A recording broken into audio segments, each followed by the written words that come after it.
साथियों नमस्कार, स्वागत है आपका। साथियों, राम भक्ति काव्य के एक और महत्वपूर्ण प्रैक्टिस सेट के साथ मैं उपस्थित हूँ। आज के प्रैक्टिस सेट में भी राम भक्ति काव्य से 25 महत्वपूर्ण प्रश्न संकलित हैं। सभी प्रश्न आपकी परीक्षा की दृष्टि से डिजाइन किए गए हैं। सभी प्रश्न बहुत ही महत्वपूर्ण हैं, तो सभी प्रश्नों को ध्यान से देखिए, वीडियो को पूरा देखिए। जो भी साथी चैनल पर पहली बार हैं, प्लीज़ चैनल को सब्सक्राइब जरूर करें। तो चलिए साथियों, जुड़ते हैं आज की चर्चा से। देखते हैं आज के प्रैक्टिस सेट का पहला महत्वपूर्ण प्रश्न। आज के प्रैक्टिस सेट का पहला महत्वपूर्ण प्रश्न है साथियों, तुलसीदास ने रामचरितमानस की रचना किस उद्देश्य से की थी?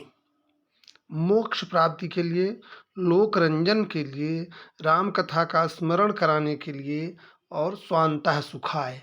तो 4 विकल्प हैं। यहाँ सबसे संगत विकल्प साथियों है विकल्प संख्या 4, स्वांतः सुखाय। रामचरितमानस के संदर्भ में गोस्वामी तुलसीदास जी ने स्वयं कहा है कि स्वांतः सुखाय तुलसी रघुनाथ गाथा। स्वांतः सुखाय तुलसी रघुनाथ गाथा। अतः यहाँ विकल्प डी सही है, यानी रामचरितमानस की रचना का मुख्य उद्देश्य गोस्वामी जी का क्या था? वह था स्वांतः सुखाय। ठीक है, बढ़ेंगे आगे, देखेंगे प्रश्न संख्या 2 साथियों। प्रश्न संख्या 2 कह रहा है स्वांतः सुखाय कहकर किसने उसे काव्य का प्रयोजन स्वीकार किया? तुलसीदास, सूरदास, चंद्रवरदाई, कबीर। तो ये पिछले प्रश्न से ही रिलेटेड है। सही उत्तर इसका विकल्प संख्या 1 तुलसीदास। ठीक है, बढ़ेंगे अगले प्रश्न की ओर। प्रश्न संख्या 3 देखेंगे। प्रश्न संख्या 3 कह रहा है साथियों, निम्नलिखित में तुलसीदास की रचना है। निम्नलिखित में तुलसीदास की रचना है कामायनी, बरवय रामायण, प्रिय प्रवास, रश्मिरथी। तो इसमें सही उत्तर क्या है साथियों? इसमें सही उत्तर है विकल्प संख्या 2, बरवय रामायण। बरवय रामायण इन विकल्पों में से तुलसीदास की रचना है। ये अवधी भाषा में लिखा गया मुक्तक काव्य है। कैसा? मुक्तक काव्य। ठीक है, बढ़ते हैं आगे, देखते हैं अगला प्रश्न। प्रश्न संख्या 4। प्रश्न संख्या 4 कह रहा है, खेती न किसान को भिखारी को न भीख बलि, बनिक को बनिज न चाकर को चाकरी। पंक्ति तुलसीदास की किस कृति से है? गीतावली, विनय पत्रिका, रामचरितमानस, कवितावली। तो यहाँ सही उत्तर क्या है साथियों? यहाँ सही उत्तर है विकल्प संख्या 4, कवितावली। ये पंक्तियाँ कवितावली से हैं। कवितावली ब्रजभाषा में रचित मुक्तक काव्य है। ठीक है, बढ़ते हैं आगे, देखते हैं अगला प्रश्न। प्रश्न संख्या 5। प्रश्न संख्या 5 कह रहा है तुलसीदास जी ने निम्न में से किस गुरु से शास्त्रों का अध्ययन किया? शेष सनातन, रामानंद, शेख फरीद और राघवाचार्य। तो इसमें सही उत्तर है साथियों विकल्प संख्या 1, शेष सनातन। तुलसीदास जी ने शास्त्रों का अध्ययन काशी में गुरु शेष सनातन के पास रहकर किया, जबकि इन्होंने दीक्षा, राम नाम की दीक्षा जो ली थी वो नरहरि दास से ली थी। नरहरि दास से इन्होंने राम नाम की दीक्षा पाई थी। ठीक है, तो बढ़ेंगे आगे, देखेंगे अगला प्रश्न। प्रश्न संख्या 6। प्रश्न संख्या 6 कह रहा है, दक्षिण के अलवार संत किस शाखा से संबंधित माने जाते हैं? प्रेम मार्गी, ज्ञान मार्गी, राम भक्ति शाखा, कृष्ण भक्ति शाखा। तो इसका सही उत्तर है साथियों विकल्प संख्या 3, राम भक्ति शाखा। दक्षिण के जो अलवार संत हैं ये राम भक्ति शाखा से संबंधित माने जाते हैं। दक्षिण में अलवार संतों की वाणी से राम भक्ति प्रस्फुटित हुई थी। ये मुख्यतः विष्णु के भक्त थे। आलवार का अर्थ है मग्न, अर्थात भक्त, भगवान की भक्ति में मग्न या भगवान भक्त में डूबा हुआ। तो यहाँ सही उत्तर है विकल्प संख्या 3, राम भक्ति शाखा। ठीक है, बढ़ेंगे आगे, देखेंगे अगला प्रश्न। प्रश्न संख्या 7। प्रश्न संख्या 7 कह रहा है, तुलसीदास जी की निम्न में से कौन सी कृति कांडों में विभक्ति नहीं है? तुलसीदास जी की इनमें से कौन सी कृति कांडों में विभक्त नहीं है? पार्वती मंगल, बरवय रामायण, गीतावली, कवितावली। तो इसका सही उत्तर क्या साथ में? इसका सही उत्तर है विकल्प संख्या 1, पार्वती मंगल। पार्वती मंगल कांडों में विभाजित नहीं है। यह प्रबंध काव्य है, ये अवधि में रचित है। इसमें शिव पार्वती विवाह का वर्णन है। इसका आधार कालिदास जी का कुमार संभव है। जबकि रामचरितमानस में शिव पार्वती कथा का आधार शिव पुराण है। ठीक है। 12वें रामायण साथियों जैसा कि 7 कांडों में विभाजित है, इस पर यह माना जाता है कि रहीमदास की 12वें नायिका भेद का भी प्रभाव है। गीतावली 7 कांड में विभाजित है, कवितावली 7 कांड में विभाजित है। ठीक है, बढ़ेंगे आगे, देखेंगे अगला प्रश्न, प्रश्न संख्या 8। प्रश्न संख्या 8 कह रहा है, श्री रामानुजाचार्य की भक्ति किस भाव की है? दास्य भाव, सख्य भाव, दाम्पत्य भाव, इनमें से कोई नहीं। तो इसका सही उत्तर है साथियों विकल्प संख्या 1, दास्य भाव। श्री रामानुजाचार्य की भक्ति दास्य भाव की है। ठीक है, बढ़ेंगे आगे, देखेंगे प्रश्न संख्या 9। राघवानंद जी किसके गुरु थे? राघवानंद जी किसके गुरु थे? कबीर, मध्वाचार्य, रामानंद, सूरदास। तो इसका सही उत्तर है साथियों विकल्प संख्या 3, रामानंद। राघवानंद जी रामानंद जी के गुरु थे। ठीक है, बढ़ेंगे आगे, देखेंगे अगला प्रश्न, प्रश्न संख्या 10। बहुत अच्छा प्रश्न है, बहुत ध्यान से देख लीजिए। निम्नलिखित में असंगत युग्म है। ध्यान मंजरी अग्रदास, रामायण महानाटक प्राणचंद्र चौहान, अवध विलास लालदास, हनुमान नाटक ईश्वरदास। तो असंगत विकल्प इसमें है साथियों विकल्प संख्या 4, हनुमान नाटक ईश्वरदास। हनुमान नाटक ईश्वरदास की रचना नहीं है, हनुमान नाटक के रचयिता हृदय राम है। ठीक है, ईश्वरदास की रचना है भरत मिलाप। ठीक है, बढ़ेंगे आगे, देखेंगे अगला प्रश्न, प्रश्न संख्या 11। प्रश्न संख्या 11 कह रहा है, भक्ति काल के किस कवि ने संस्कृत छोड़कर भी संस्कृत की काव्यशास्त्रीय परंपरा का निर्वहन किया है? जायसी, सूरदास, तुलसीदास, नंददास। तो इसका सही उत्तर है साथियों विकल्प संख्या 3, तुलसीदास। तुलसीदास जी ने संस्कृत छोड़कर भी संस्कृत की काव्यशास्त्री का परंपरा का सम्यक निर्वहन किया है। ठीक है, बढ़ेंगे आगे, देखेंगे अगला प्रश्न, प्रश्न संख्या 12। प्रश्न संख्या 12 कह रहा है, भक्ति रस का पूर्ण परिपाक जैसा विनय पत्रिका में देखा जाता है वैसा अन्यत्र नहीं, किसका कथन है? आचार्य जय प्रसाद द्विवेदी, रामचंद्र शुक्ल, डॉक्टर नगेंद्र, योगी हरि। तो इसका सही उत्तर है साथियों विकल्प संख्या 2, रामचंद्र शुक्ल। ये आचार्य रामचंद्र शुक्ल का कथन है। ठीक है, बढ़ेंगे आगे, देखेंगे अगला प्रश्न, प्रश्न संख्या 13। प्रश्न संख्या 13 कह रहा है, हनुमत चरित के रचयिता कौन है? हनुमत चरित के रचयिता कौन है? महत्वपूर्ण प्रश्न है ये, है परीक्षा में पूछा जा चुका प्रश्न है। हनुमत चरित के रचयिता हैं नाभादास, तुलसीदास, अग्रदास, रायमल पांडे। इसमें सही उत्तर है साथियों विकल्प संख्या 4, रायमल पांडे। ये यूजीसी नेट परीक्षा में पूछा गया प्रश्न है, महत्वपूर्ण प्रश्न है। हनुमत चरित के रचयिता हैं रायमल्ल पांडे। ठीक है, बढ़ेंगे आगे, देखेंगे अगला प्रश्न, प्रश्न संख्या 14। प्रश्न संख्या 14 कह रहा है, तुलसीदास जी किस दार्शनिक मत के भक्त कवि थे? अद्वैतवाद, शुद्धाद्वैतवाद, द्वैतवाद, विशिष्टाद्वैतवाद। तो इसमें सही उत्तर है साथियों विकल्प संख्या 4, विशिष्टाद्वैतवाद।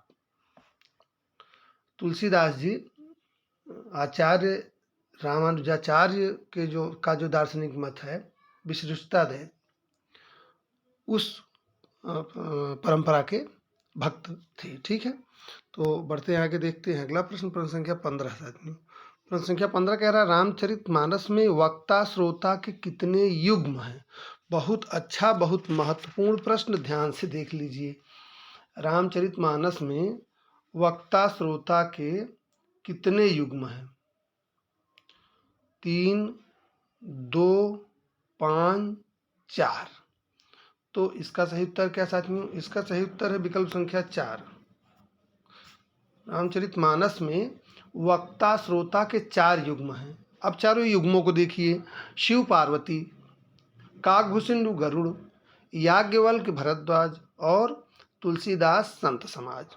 ठीक है, तो इसमें सही उत्तर है विकल्प संख्या 4, रामचरितमानस में वक्ता श्रोता के 4 युग्म हैं। ठीक है, बढ़ेंगे आगे, देखेंगे अगला प्रश्न, प्रश्न संख्या 16।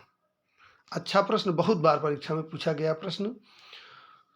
बुद्धदेव के बाद भारत में सबसे बड़े लोकनायक तुलसीदास हैं। ये असाधारण प्रतिभा लेकर उत्पन्न हुए, यह किसका कथन है? Father Camille Bulcke, doctor Nagendra, Grierson, Nand Dulare Vajpeyi. तो इसका सही उत्तर क्या है साथियों? इसका सही उत्तर है विकल्प संख्या 3, जॉर्ज ग्रियर्सन।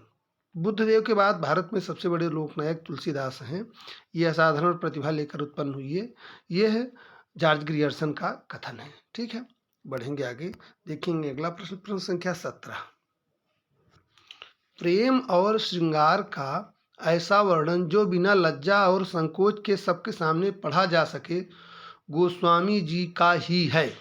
यह किसका कथन है? राम कुमार वर्मा, आचार्य रामचंद्र शुक्ल, नंदुलारे वाजपेयी, हजारी प्रसाद द्विवेदी।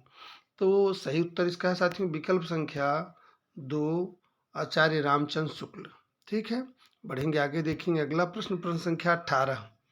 प्रश्न संख्या 18 कह रहा है, संत हृदय नवनीत समाना किसकी उक्ति है? कबीरदास, सूरदास, रैदास, तुलसीदास। तो सही उत्तर इसका है साथियों विकल्प संख्या 4, तुलसीदास। ठीक है, यह पंक्ति किस ग्रंथ से है? ये रामचरितमानस से है। साथियों, संभव है आपको बार बार लग रहा हो कि तुलसीदास जी से संबंधित बहुत प्रश्नों पर चर्चा हो रही है। यहाँ मैं आपको बताना चाहूँगा कि तुलसीदास जी से प्रश्न हमेशा पूछे जाते हैं, कई प्रश्न पूछे जाते हैं। और तुलसीदास जी से मैंने पहले भी कहा था कि जो भी बड़े कवि, बड़े लेखक, बड़े नाटककार, बड़े साहित्यकार हैं, उनकी छोटी से छोटी चीज़ भी आपको छोड़ना नहीं है।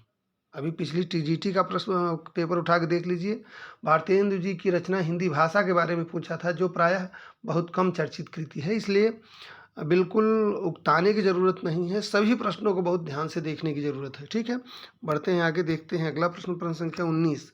प्रश्न संख्या 19 कह रहा है, विनय पत्रिका में कुल कितने पद हैं? विनय पत्रिका में कुल कितने पद हैं? 269, 272, 279, 289। तो सही उत्तर क्या है इसका?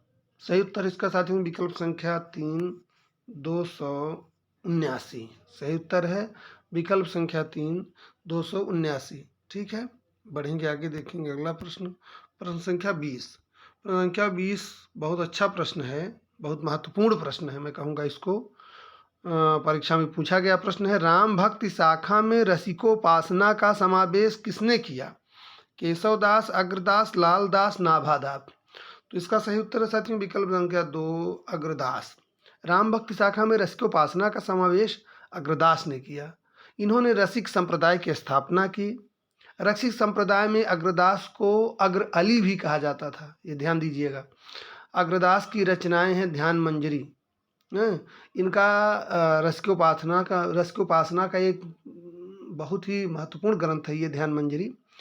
रसिक संप्रदाय के जो अन्य चर्चित महत्वपूर्ण कवि हैं, बालकृष्ण, इनको बाल अली कहा जाता था, रसमाला, राम शरण, इनको प्रेमकली, प्रयागदास, राम गुलाम द्विवेदी, रीवा नरेश, महाराज रघुराज सिंह, ये भी रसिक संप्रदाय के कवि थे। तो इसमें जो ध्यान देने वाली बात है ये कि इस संप्रदाय के जो भी कवि थे वो स्वयं को सीता जी के सखी के रूप में प्रस्तुत कर राम का स्नेह प्राप्त करने हेतु पदों की रचना भक्तिपूर्वक करते थे। ठीक है, तो बढ़ते हैं आगे, देखते हैं अगला प्रश्न, प्रश्न संख्या 21। प्रश्न संख्या 21 कह रहा है कि इनमें तुलसीदास की किस रचना की भाषा अवधि नहीं है? किस रचना की भाषा अवधि नहीं है? रामचरितमानस, जानकी मंगल, कवितावली, रामलला नहछु। तो इसमें सही उत्तर है साथियों विकल्प संख्या 3, कवितावली। पहले भी चर्चा हो चुकी कि कवितावली इनकी ब्रज भाषा में रचित है, ये अवधि में नहीं है। फिर मैं आपसे जोर देकर कहना चाहूँगा कि तुलसीदास जी की 6 रचनाएं अवधि में हैं, 6 रचनाएं ब्रजभाषा में हैं। दोनों को अलग अलग डिवाइड कर लीजिए, बांट लीजिए, दोनों को अलग अलग उसको लिस्टिंग कर लीजिए, याद कर लीजिए। अवधि की रचनाएं इनकी रामचरितमानस, जानकी मंगल, रामलला नहछु, रामाज्ञा प्रश्न, पार्वती मंगल, बरवे रामायण। ब्रजभाषा की इनकी रचनाएं हैं कवितावली, वैराग्य संदीपनी, कृष्ण गीतावली, गीतावली, विनय पत्रिका और दोहावली। ये आप इसको नोट कर लीजिए। ठीक है, तो बढ़ते हैं आगे, देखते हैं साथियों अगला महत्वपूर्ण प्रश्न, प्रश्न संख्या 22। प्रश्न संख्या 22 कह रहा है, भाषा निबंध मति मंजुल मातनोती किस कवि द्वारा रचित श्लोक का अंश है? वाल्मीकि, कालिदास, तुलसीदास, जयदेव। तो सही उत्तर इसका है साथियों विकल्प संख्या 3, ये रामचरितमानस का अंश है। पढ़ेंगे आगे, देखेंगे अगला प्रश्न, प्रश्न संख्या 23। प्रश्न संख्या 23 कह रहा है, विनय पत्रिका में काशी के लिए किसका रूपक वर्णित है? अच्छा प्रश्न है। विनय पत्रिका में काशी के लिए किसका रूपक वर्णित है? कामधेनु, वृक्ष, वन, सूर्य। तो यहाँ सही उत्तर है विकल्प संख्या 1 साथियों, कामधेनु। ठीक है, बढ़ेंगे आगे, देखेंगे अगला प्रश्न, प्रश्न संख्या 24 साथियों। अच्छा प्रश्न है, रामचरितमानस की रचना में कितना समय लगा? परीक्षा में पूछा गया प्रश्न है, ध्यान से इसको देख लीजिए। 3 वर्ष 5 माह, 5 वर्ष 3 माह, 7 वर्ष 2 माह, 2 वर्ष 7 माह। तो इसका सही उत्तर है विकल्प संख्या 4, 2 वर्ष 7 माह। साथियों, रामचरितमानस की रचना संवत 1631 में प्रारंभ हुई थी। संवत 1631 में चैत्र शुक्ल रामनवमी मंगलवार दिन शुरू हुई थी। इसकी रचना में कुल 2 वर्ष 7 महीने और 26 दिन लगे थे। इसको भी नोट कर लीजिए। ठीक है, बढ़ेंगे आगे, देखेंगे अगला प्रश्न, प्रश्न संख्या 25। अच्छा प्रश्न, बहुत अच्छा प्रश्न है, बहुत ध्यान से देखिए। शुक्ल जी की दुर्बलता यह थी कि वे भारत के हर कवि को तुलसी की कसौटी पर और हर पात्र को राम के आदर्श पर कसकर ही स्वीकार करते थे। यह किसका कथन है? Doctor Nagendra Ram Kumar Verma, doctor Ganpati Chandragupta, Hazari Prasad Dwivedi. तो इसमें सही उत्तर है साथियों क्या? इसमें सही उत्तर है विकल्प संख्या 3, डॉक्टर गणपति चंद्रगुप्त। डॉक्टर गणपति चंद्रगुप्त का यह कथन है कि शुक्ल जी की दुर्बलता यह थी कि वह भारत के हर कवि को तुलसी की कसौटी पर और हर पात्र को राम के आदर्श पर कसकर ही स्वीकार करते थे। ठीक है, तो साथियों आज के प्रैक्टिस में आपने राम भक्ति काव्य से 25 महत्वपूर्ण प्रश्न देखे। उम्मीद करता हूँ कि यह संकलन आपको पसंद आया होगा। तो तैयारी करते रहिए, सफलता की ओर एक एक कदम आगे बढ़ते रहिए। मेरी शुभकामनाएं आपके साथ हैं। आज के लिए इतना ही, मिलते हैं अगले वीडियो में एक और बेहतरीन प्रैक्टिस सेट के साथ। तब तक के लिए नमस्कार।